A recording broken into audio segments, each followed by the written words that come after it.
बहनों और भाइयों, आप इतने समय से मेरा इंतजार कर रहे हैं, इसके लिए आपको बहुत बहुत धन्यवाद।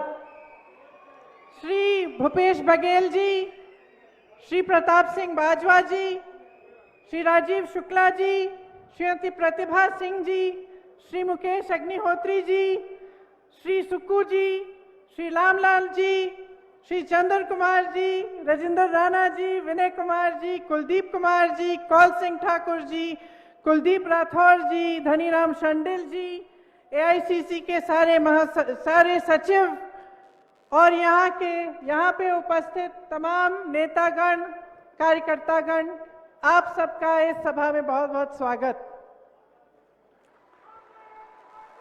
यहाँ आने से पहले मैं माता शूलिनी के मंदिर में गई, इसीलिए इस सभा को सबसे पहले हम शूलिनी माता की जय बोल के शुरू करते हैं। आप मेरे साथ कहिए, मां शूलिनी की, मां शूलिनी की जय, मां शूलिनी की जय। कई नेताओं ने इंदिरा जी की जिक्र किया। इंदिरा जी का हिमाचल प्रदेश से बहुत लगाव था। यहाँ के पहाड़ों, हिमालय पर्वतों का उनके साथ एक, मैं कह सकती हूँ, एक आध्यात्मिक जुड़ाव था। आपको शायद ये मालूम नहीं होगा कि जब वे शहीद हुए, उससे कुछ समय पहले शायद उनको मालूम था कि शहीद होने वाली हैं। कुछ समय पहले उन्होंने अपने परिवार के सदस्यों को एक पत्र में ये लिखकर कहा कि मेरी अस्थियां सिर्फ संगम में नहीं विसर्जित करना, वहां जरूर करिए, लेकिन कुछ अस्थियां हिमालय के पर्वतों पर भी बिखेर देना। और उनकी शहीद होने के बाद मेरे पिताजी ने ये उनकी इच्छा पूरी की। तो ये जो हिमालय के पर्वत यहां से दिखते हैं, जब आपको इन पे बर्फ दिखती है, तो उस बर्फ में घुली हुई इंदिरा जी की अस्थियां भी हैं। मैंने जब यहां घर बनाया शिमला के पास मशोबरा में, तो इसीलिए बनाया क्योंकि इंदिरा जी की एक छोटी सी निजी ख्वाहिश थी। उनका ये सपना था, उन्होंने हमें बहुत बार कहा कि जब मैं रिटायर होंगी तो मैं मशोबरा में एक घर बनाना चाहती हूँ और वहीं पे मैं रिटायर होंगी। लेकिन रिटायर होने से पहले ही वो शहीद हो गईं। वो बताती थी कि 25 जनवरी 1971 में जब हिमाचल का प्रदेश बना, तब वो यहाँ आई आप सबसे बातचीत करने के लिए, तो भारी बर्फ पड़ी थी और बोलते बोलते सभा के दौरान भी बर्फ पड़ रही थी, लेकिन ना आप हिले ना इंदिरा गांधी हिली। और उन्होंने हिमाचल को प्रदेश इसलिए बनाया क्योंकि वो आपके हुनर को, आपकी हिम्मत को, आपके हौसले को पहचानती थी। अक्सर कहती थी कि आपकी हिम्मत, आपका हौसला पहाड़ जैसा विशाल है। जब हिमाचल प्रदेश बना तो उन्होंने शुरुआत की, शिमला में आकर सभा में ऐलान किया कि ये प्रदेश बनेगा। बहुत लोगों ने आलोचना की, उसमें कई ऐसे नेता हैं जो भाजपा में भी हैं। उस समय बहुत आलोचना हुई कि ये प्रदेश बना तो दिया इन्होंने, ये चलेगा कैसे, पैसा कहां से आएगा, आगे कैसे बढ़ेगा ये प्रदेश। लेकिन इंदिरा जी पीछे नहीं हटी। वो इसलिए पीछे नहीं हटी क्योंकि वो आपके हौसले को, आपके हुनर को पहचानती थी, उसका सम्मान करती थी। उनको मालूम था कि ये प्रदेश आप चलाएंगे, कि इस प्रदेश को आप बनाएंगे। और उसी तरह से जो पहले मुख्यमंत्री जी YS परमार जी थे, उन्होंने आपकी सहायता के साथ, आपके सहयोग के साथ ये प्रदेश बनाया। इस प्रदेश को किसने बनाया? सिर्फ किसी एक पार्टी ने नहीं, एक सरकार ने नहीं। इस प्रदेश को यहाँ के कर्मचारियों ने बनाया। इस प्रदेश को यहाँ के युवाओं ने अपनी मेहनत से बनाया। यहाँ की महिलाओं ने बनाया, जो दिन रात काम करती हैं। इस प्रदेश को यहाँ के वीरों ने बनाया, जो सीमा पर हमारी सुरक्षा करते हैं और यहाँ पर अपनी आमदनी भेजते हैं। ये प्रदेश आपका है। तो आज ये चुनावी सभा नहीं है, ये एक सोचने का समय है, मंथन करने का समय है कि ये प्रदेश जो आपने बनाया, आगे बढ़कर इसका क्या होगा। जिन लोगों की मेहनत के बल पर आज इस प्रदेश में एक इंफ्रास्ट्रक्चर है, हेल्थ केयर की कुछ सुविधाएं हैं, सड़कें बनी, विकास हुआ, ये आप सब ने किया। अब आपके भविष्य को क्या होगा, ये समय है कि आप इसके बारे में सोचें। अगर आप देखें तो ये 5 साल जो बीते हैं, इसमें भाजपा की सरकार ने आपके लिए क्या किया। और मैं ये इसलिए नहीं कह रही हूं कि ये चुनाव है तो आलोचना करनी ही है, कि ये चुनाव है, हम इस तरफ है वो उस तरफ है तो हाँ उनकी बुराई करनी है। नहीं, मैं एक वास्तविकता आपको बताना चाहती हूं। कर्मचारियों को लीजिए, आपके प्रदेश में तकरीबन 2 लाख कर्मचारी हैं। आज कहाँ हैं? धरने पे बैठे हैं, महीनों से धरने पे बैठे हैं। सरकार का एक प्रतिनिधि नहीं आया। और धरने पे क्यों बैठे हैं? मैंने पूछा, अभी यहां आने से पहले मैं रुकी थी, उनसे बातचीत हुई। क्योंकि उनको पेंशन नहीं मिल रहा है। ये पेंशन किसने हटवाया? भाजपा की केंद्र सरकार ने हटवाया। जब पेंशन को, पुराने पेंशन को देने की बात होती है तो क्या जवाब मिलता है इनसे? कहते हैं पैसा ही नहीं है। आप सब ये कहते हैं इकोनॉमी खराब हो जाएगी, पैसा नहीं है हमारे पास। अच्छा, आपके पास कर्मचारियों के पेंशन के लिए पैसा नहीं है, लेकिन बड़े बड़े उद्योगपति मित्र जो हैं आपके, उनके लोन आप माफ कर देते हैं। उनको तमाम PSU पकड़ा देते हैं, उनको कोल्ड स्टोरेज दिलवा देते हैं। सेब के दाम, फसल के दाम वो तय करेंगे। और जो मेहनत कर रहा है कर्मचारी, उसके लिए आपके पास न समय है और ना आपके पास पैसा है। और आप अपने मुंह से कहते हैं ये। तो मैं पूछना चाहती हूं कि इस प्रदेश के भविष्य का क्या होगा अगर एक ऐसी सरकार चलेगी जो कर्मचारी को नहीं मानती, उसका सम्मान नहीं करती, लेकिन सिर्फ अपने बड़े बड़े उद्योगपति मित्रों का सम्मान करती है। चलिए, कर्मचारियों की बात हुई, अब युवाओं की बात करते हैं। युवाओं की क्या हालात है यहाँ? 63,000 से ज्यादा सरकारी नौकरियां खाली पड़ी हुई हैं, पद खाली हैं, 5 सालों से खाली हैं, भरे नहीं जा रहे हैं। नौजवान बेरोजगार हैं। यहाँ पे बहुत सारे पढ़े लिखे नौजवान हैं।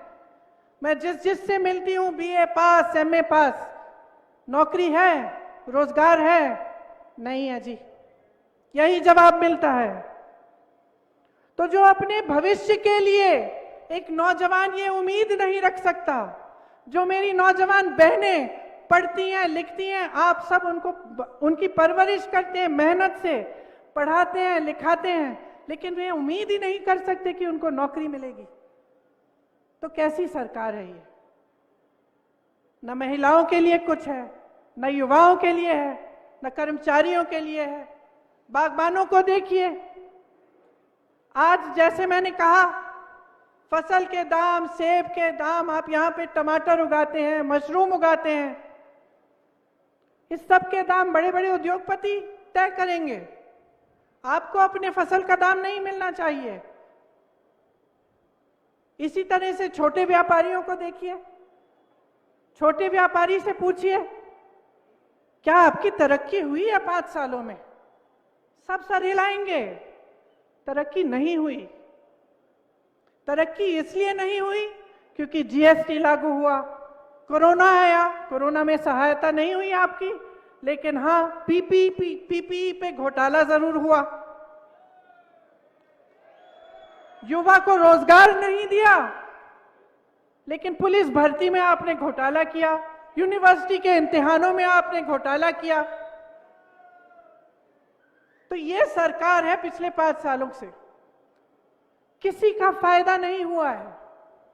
ये कहते हैं ना कि रिवाज बदलना चाहते हैं, मैं तो कहती हूं रिवाज आपने बदल दिया।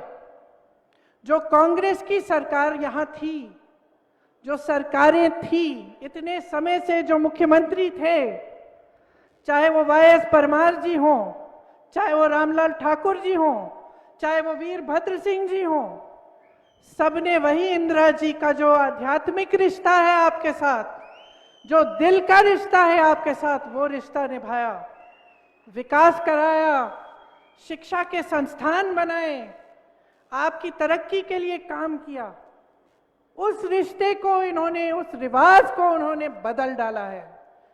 इंतजार मत करिए कि रिवाज बदलेगा, रिवाज ये 5 साल पहले बदल चुके हैं। और क्या किया इन्होंने? इन्होंने आपको देने के बजाय आपसे छीना। छोटे दुकानदारों पर जीएसटी डालकर कमाई छीनी, बागबानों पर इन्होंने तमाम ये मुश्किलें डालकर बड़े बड़े उद्योगपतियों के फायदे के लिए आपकी कमाई छीनी। ये छोड़िए, युवा उम्मीद रखता था कि भर्ती होगा आर्मी में, फोर्सेस में, और आज उन्होंने अग्निवीर ले आए। अब वो अग्निवीर ले आए। अगर आप अपनी फौजियों को, अपने जो देश के लिए शहीद होने के लिए तैयार हैं, उनको आप ठेके पे आप रखेंगे, 3-4 महीनों के, सालों के बाद बस खत्म बात, उनको पेंशन नहीं मिलेगा, उनको ठीक से सैलरी नहीं मिलेगी। सिर्फ लिया है आपसे, छीना है आपसे। अरे महिलाओं से मेरी बहनें बैठी हुई हैं, आपको तो गैस सिलेंडर कहते हैं कि दिया, 1000 रुपए का गैस सिलेंडर कौन खरीदेगा? वो भी आपसे छीन लिया है। युवाओं का भविष्य छीना है, छोटे दुकानदारों की कमाई छीनी है, किसानों बागबानों की कमाई छीनी है, पेंशन छीना है। क्या आप ऐसी सरकार चाहते हैं? आप बताइए, क्या आप बदलाव चाहते हैं? चाहते हैं कि नहीं? जोर से बोलिए। चाहते हैं। जिससे मैं मिलती हूं वो कहते हैं मुझे, हम बदलाव चाहते हैं, थक गए हैं हम। आपके जो मुख्यमंत्री थे हमारे लिए काम करते थे, यहां घोटाले पे घोटाला हो रहा है। लेकिन सिर्फ इनके बारे में नकारात्मक बात करने के लिए नहीं आई हूं मैं आपसे कहना चाहती हूं कि कांग्रेस आपके लिए क्या गारंटी दे रही है, क्या कह रही है, क्या करना चाहती है। मैंने युवाओं की बात की। देखिए, एक देश, एक प्रदेश के लिए युवाओं से ज्यादा जरूरी, ज्यादा महत्वपूर्ण कुछ नहीं है। आपके भविष्य मजबूत होंगे तो प्रदेश आगे बढ़ेगा। इसीलिए हमने तय किया है, और ये मैं यहां इस मंच पे खड़े होकर आपको गारंटी दे रही हूं कि जब हमारी सरकार आएगी, मुख्यमंत्री जी बैठे थे, उनको जाना पड़ा, उन्होंने कहा था अभी आपके सामने कि उनकी सरकार बनी, और जो वचन उन्होंने चुनाव में किया था कि किसानों के कर्ज माफ होंगे, वो 3 घंटों के अंदर अंदर सरकार बनने के बाद वो वचन उन्होंने पूरा करना शुरू किया। आज यहां पे खड़े होते हुए मैं आपसे कहना चाहती हूं कि जब कांग्रेस की सरकार हिमाचल प्रदेश में बनेगी तो 2 निर्णय एकदम पहली मंत्रिमंडल की बैठक पे होंगे। सबसे पहला, 1 लाख जो सरकारी नौकरियां हैं, जो पद हैं, वो भरे जाएंगे और वो नौकरियां मिलेंगी आपको। कुल मिलाकर 5 लाख रोजगार मिलेंगे, जिसमें से 1 लाख रोजगार पहले मंत्रिमंडल के बैठक में तय करे जाएंगे और उसकी घोषणा होगी। दूसरी चीज कि ये जो ओपीएस है, पुराना पेंशन, वो भी उसी मंत्रिमंडल के बैठक में तय किया जाएगा और आपके सामने लाएंगे, वो आपको वापस मिलेगा। इस प्रदेश के जो 2 लाख कर्मचारी हैं, उनको अपना हक मिलेगा, क्योंकि ये उनका हक है, उनका अधिकार है जो उनसे छीना गया है। यहाँ पे तमाम युवा हैं, पिछले 5 सालों में नौकरी आपको मिली नहीं, रोजगार आपको मिला नहीं, लेकिन मेरे सुनने में आया है कि यहाँ पे ड्रग्स बहुत फैले हैं। एक ड्रग पॉलिसी बनेगी और डी एडिक्शन सेंटर हर जगह लगवाए जाएंगे।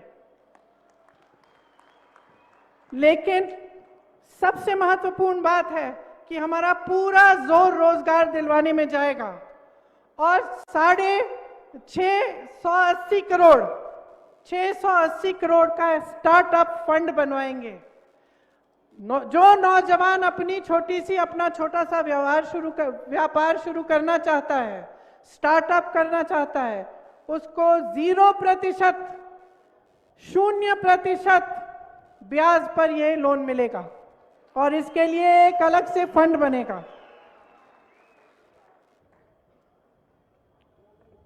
जो सरकारी और पब्लिक प्राइवेट कंपनियां हैं, उसमें हिमाचल के रहने वालों को रोजगार की अहमियत मिलेगी। सबसे पहले आपको रोजगार मिलेगा। हर विधानसभा में हम कम से कम 4 इंग्लिश मीडियम पाठशाला बनवाना चाहते हैं। आपको याद होगा कि वीरभद्र सिंह जी ने शिक्षा के लिए कितना काम किया प्रदेश में। आज अगर बच्चा पढ़ा लिखा है, अगर हर नौजवान युवा युवती पढ़ी लिखी है, तो हम कह सकते हैं और गर्व से कह सकते हैं कि ये काम वीरभद्र जी ने करवाया था। मेरी बहनें यहां बैठी हुई हैं, मैं जानती हूं कि कितना कठिन जीवन है। हर परिस्थितियों में आप गृहस्थी भी संभालती हैं, बाहर काम भी करती हैं, खेती भी करती हैं, नौकरी भी करती हैं। और जब मैं आप सबको देखती हूं तो इतना गर्व होता है आप पे कि आप इतनी दृढ़ता से बगलामुखी मां की शक्ति से, मां ज्वाला जी की शक्ति से, मां नैना देवी जी की शक्ति से आप काम करती हैं, आप आगे बढ़ती हैं, चाहे कोई भी परिस्थितियां हों। हम चाहते हैं कि ये जो महंगाई की परिस्थिति है, जिससे आपको इतनी मुश्किलें हुई हैं इन 5 सालों में, इनका सामना करने के लिए आपको कुछ मदद मिले। इसीलिए कांग्रेस पार्टी ने तय किया है कि सरकार आने पर 1500 रुपए आपको आपकी सहायता के लिए दिए जाएंगे, हर माह दिए जाएंगे। ये आपके संघर्ष की पहचान है।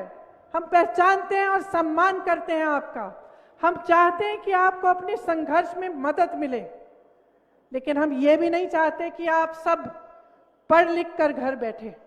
हम चाहते हैं कि युवतियां भी पूरी तरह से अपने पैरों पर खड़ी हो पाए, आपको भी रोजगार मिले, आप भी जिम्मेदारी संभालें। इसीलिए सरकारी रोजगार की बात जब होती है तो हम ये खास हम महिलाओं को भी इसमें हम मदद करना चाहते हैं। मैं जानती हूं कि तकरीबन हर जगह एक मोबाइल क्लिनिक है। ये स्वास्थ्य का काम भी कांग्रेस की सरकारों में शुरू हुआ था, लेकिन आज पिछले 5 सालों से ये हुआ है कि ये रेफरल सेंटर जैसे बन गए हैं। आज आप वहां पे अगर किसी चीज के लिए जाते हैं तो छोटी मोटी दवाइयां मिलती हैं, लेकिन ठीक से अगर कोई बड़ा इलाज करना हो या कोई बड़ी समस्या हो तो वहां पे इलाज नहीं होता। कांग्रेस पार्टी चाहती है कि आने वाले समय में हम उन पीएचसीज को मजबूत बनाएं, ताकि आपको इलाज वहीं पे मिले, अच्छी अच्छी दवाइयां, अच्छी अच्छी सुविधाएं मिले। जैसे मैंने कहा, बागबानों को फसल का दाम, अपने सेबों का, मशरूम, टमाटर का दाम खुद तय करने का हक होना चाहिए। ये हक हम आपको देना चाहते हैं। हम बड़े बड़े उद्योगपतियों के फायदे के लिए आपका नुकसान कभी नहीं करवा सकते, क्योंकि जैसे मैंने कहा, जो आपके और हमारे बीच, जो आपके और कांग्रेस पार्टी के बीच में रिश्ता है, वो एक बहुत गहरा प्रेम भरा रिश्ता है, एक निष्ठा का रिश्ता है। और हम चाहते हैं कि वो रिश्ता हमारे एक एक नेता निभाएं। और मैं आप सबसे भी अपील करती हूं कि एकजुट होकर ये चुनाव लड़िए, एकता दिखाइए, पार्टी को मजबूत करिए ताकि हिमाचल प्रदेश मजबूत हो। यहां सोलन में ये निर्णय लिया गया है कांग्रेस पार्टी में कि यहां पे एक बड़ा फूड प्रोसेसिंग पार्क खुलवाया जाए। ये फूड प्रोसेसिंग पार्क ऐसा होगा कि यहाँ पे जैसे अगर आप टमाटर उगाते हैं तो उसको प्रोसेस करना, केचप बनाना, दूसरी उसकी चीजें बनाना यहाँ पे हो सकती है और यहीं से फिर वो पूरे देश में जा सकती हैं। तो इसके लिए एक बहुत बड़ी सुविधा और इसके लिए खास फंड हम देना चाहते हैं। अब आप कहेंगे कि देखिए वचन तो सब करते हैं चुनाव में, हमें कैसे मालूम कि जो आप कह रहे हैं वो सही है कि नहीं। मैंने भी देखा है, मैं सालों से यहाँ से गुजरती हूँ, आपने भी मुझे देखा होगा, अक्सर हर 1.5-2 महीने में यहाँ से गुजरती हूँ। मुझे याद है पिछले चुनाव में भाजपा के जो लोग थे उन्होंने कहा था कि यहाँ से हाईवे शिमला तक बनेगी। अब 4.5 साल से मैं जब ये हाईवे पे आती हूँ तो मुझे लैंडस्लाइड दिखता है, पेड़ कटे हुए पड़े हैं, कहीं पे काम रुका हुआ है, जैम है, लेकिन हाईवे नहीं बन रही थी। 6 महीने पहले जब मैं आई तो मैंने देखा कि अचानक काम शुरू, अचानक बहुत तेजी से हो रहा है, खूब धूल उड़ रही है, खूब बुलडोजर लगे हुए हैं, सब कुछ हो रहा है। तो मैंने सोचा ये तो जरूर चुनाव के लिए होगा। इसी तरह से उन्होंने कहा शिमला में हवाई अड्डा चालू हो जाएगा, ये पिछले चुनाव से पहले नहीं हुआ। हर बार मैं चेक करती थी कि भाई फ्लाइट चालू हुई, नहीं हुई। कब चालू हुई? 2 महीने पहले। 2 महीने पहले, क्योंकि अब अगला चुनाव आ रहा है। अब आप कहेंगे कि सारे नेता ऐसे ही करते हैं, आप में कौन सी खूबी है? मैं कहना चाहती हूं कि हमारी सरकारें देखिए, छत्तीसगढ़ के मुख्यमंत्री खड़े थे आपके सामने, क्या कहा उन्होंने? ओपीएस की बात की। राजस्थान में, छत्तीसगढ़ में और अब झारखंड में भी ओपीएस लागू हो चुका है। तो थोड़ा सा आप अपनी भी सोच इन बातों पर अगर आप ध्यान दें तो आपको पता चल जाएगा कि खोखली बातें कौन करता है और जो सचमुच आपके लिए काम करना चाहता है वो कौन है। कांग्रेस पार्टी को अगर आप देखें, वाईएस परमार जी को, वीरभद्र सिंह जी को, ठाकुर रामलाल जी को सेंट्रल यूनिवर्सिटी यहां किसने बनाई? आईआईटी एग्रीकल्चर यूनिवर्सिटी किसने दी? सोलन में हॉर्टिकल्चर यूनिवर्सिटी किसने बनाई? क्या इन लोगों ने बनाई? कौन सी यूनिवर्सिटी बनाई है इन्होंने? आप बताइए, सोच लीजिए। शिमला, कांगड़ा, नाहन, चंबा, मंडी में मेडिकल कॉलेज किसने बनाए? क्या इन्होंने बनाए? नहीं बनाए। क्या जो ये सब कराते हैं, अपने बड़े बड़े उद्योगपतियों का फायदा करते हैं, ठीक है, फायदा करिए अपने मित्रों का, लेकिन उससे कुछ रोजगार तो बने। क्या एक भी रोजगार बना है? क्या इन बड़े बड़े उद्योगपतियों ने आपको एक भी रोजगार दिया है? लेकिन जो पीएसयू ये बेच रहे हैं उससे आपको रोजगार मिलता था ना। जो मेडिकल कॉलेज हैं वो आपका हुनर बढ़ाएंगे ना। शिक्षा के संस्थान हैं वो आपको आगे बढ़ाएंगे ना। उद्योग धंधे किसने बनाए यहाँ हिमाचल में? कांग्रेस ने आपका विकास किया, सच्चाई से किया।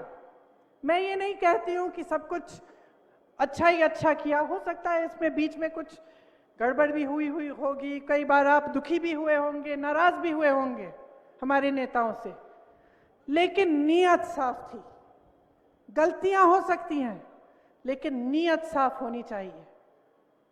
तो आज इस मंच पे खड़े होकर मैं आपको कहना चाहती हूं कि भाजपा के नेताओं की नीयत देखिए आपने। चुनाव से पहले कुछ, चुनाव के बाद कुछ। चुनाव के समय उन बातों पर ध्यान आकर्षित करेंगे जिनसे आपके विकास का कोई मतलब नहीं है, उनकी राजनीति से जरूर मतलब है। चुनाव के बाद जो आपका हक है वो बड़े बड़े उद्योगपतियों को मिलता है, जो आपका हक है आपसे छीना जाता है, जो आपके अधिकार हैं वो आपको मिलते नहीं हैं। तो आप सोचिए कि आगे 5 सालों में आप क्या चाहते हैं। आप एक ऐसी सरकार चाहते हैं जिसने 63,200 करोड़ हिमाचल पर कर्ज ले लिया। आज हिमाचल प्रदेश कर्ज में है। इतने करोड़ों रुपए का कर्ज है। आपका पैसा, हिमाचल का पैसा, आपके रोजगार, आपके कारोबार, आपका विकास, आपके पेंशन, उसमें नहीं खर्च हुआ ये सब पैसा। तो कहां गया? आप पूछिए, सवाल उठाइए। ये हिमाचल का पैसा था, हिमाचल के लोगों का पैसा था। आपकी पहचान बनी थी, इस प्रदेश से बनी है। आप गर्व हैं इस देश के। यहां इतने फौजी हैं, इतने लोग हैं जो हमारी सरहद पे खड़े होते हैं, शहीद होते हैं हमारे लिए। हमें गर्व है आप सब पर। लेकिन आप सही सवाल करिए। जो भी नेता आपके सामने आए उससे सही सवाल करिए। पढ़ी लिखी जनता है, सब समझते हैं। आज ये समय आ गया है बदलाव के लिए। इस बात को ठीक तरह से समझ लीजिए, वरना 5 साल और गुजर जाएंगे लेकिन आपका कोई लाभ नहीं होगा। ऐसे मुख्यमंत्री, ऐसे नेता जो कभी अपने घर से निकलते नहीं हैं, जो आपकी समस्याओं को ना समझना चाहते हैं ना सुलझाना चाहते हैं, इनका आपका कोई फायदा नहीं होगा। इनसे कोई काम नहीं है इनका आपके लिए।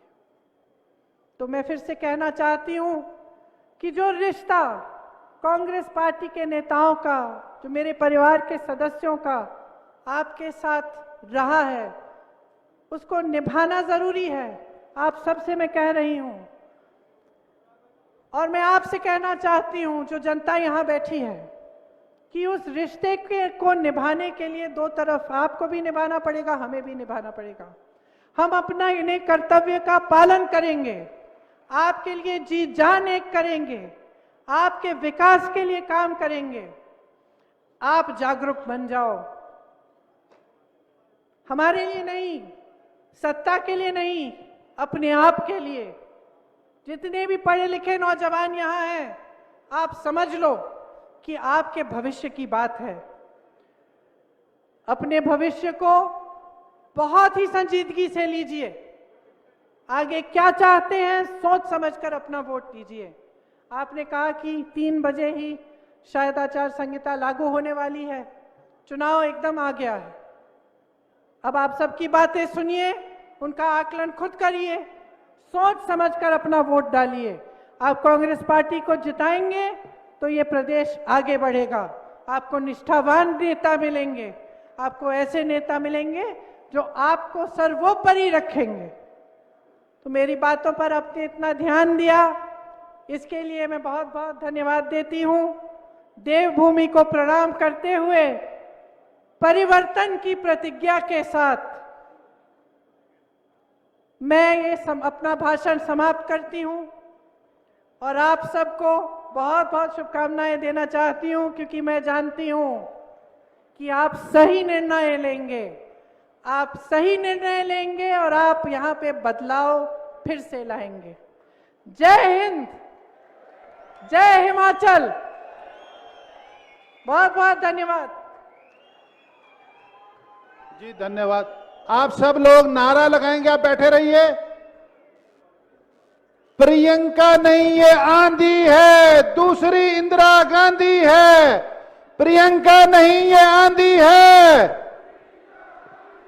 प्रियंका नहीं ये आंधी है। प्रियंका जी की बात पर मोहर लगेगी हाथ पर। प्रियंका जी की बात पर, प्रियंका जी की बात पर। आप सब लोग का धन्यवाद। और अब धन्यवाद जो है, vote of thanks Shri Harshvardhan Chauhan, जो शिलाई से हमारे एमएलए हैं, चीफ विप हैं पार्टी के। मैं उनसे अनुरोध करता हूं कि वो आए और आप लोगों को संबोधित करें, वोट ऑफ थैंक्स करें। आदरणीय श्रीमती प्रियंका गांधी जी, हमारी राष्ट्रीय महासचिव शुक्ला जी, प्रतिभा सिंह जी, सुखू जी, मुकेश अग्निहोत्री जी, मंच पे सभी महानुभाव, उपस्थित भारी तादाद में हिमाचल प्रदेश के विभिन्न क्षेत्रों से आए हुए सभी कांग्रेस कार्यकर्ता, मैं अपनी तरफ से प्रदेश कांग्रेस कमेटी की तरफ से श्रीमती प्रियंका गांधी जी का दिल की गहराइयों से धन्यवाद करना चाहूँगा कि उन्होंने आज समय निकाल करके हमारा जो हौसला बढ़ाया है, हमारा मनोबल बढ़ाया है। और मैं आश्वासन देना चाहूँगा कि आपके आने से हमारा मनोबल बढ़ा है, हौसला बढ़ा है और हम इसको जीत में तब्दील करेंगे। हम उम्मीद करेंगे कि आप आने वाले समय में भी जो है यहाँ आकर के हिमाचल प्रदेश के विभिन्न क्षेत्रों में प्रचार करेंगे, कांग्रेस जनों से मिलेंगे। और मैं धन्यवाद करना चाहूँगा कि आपने यहाँ आकर के समय दिया। आपका बहुत बहुत धन्यवाद। जय हिंद, जय हिमाचल।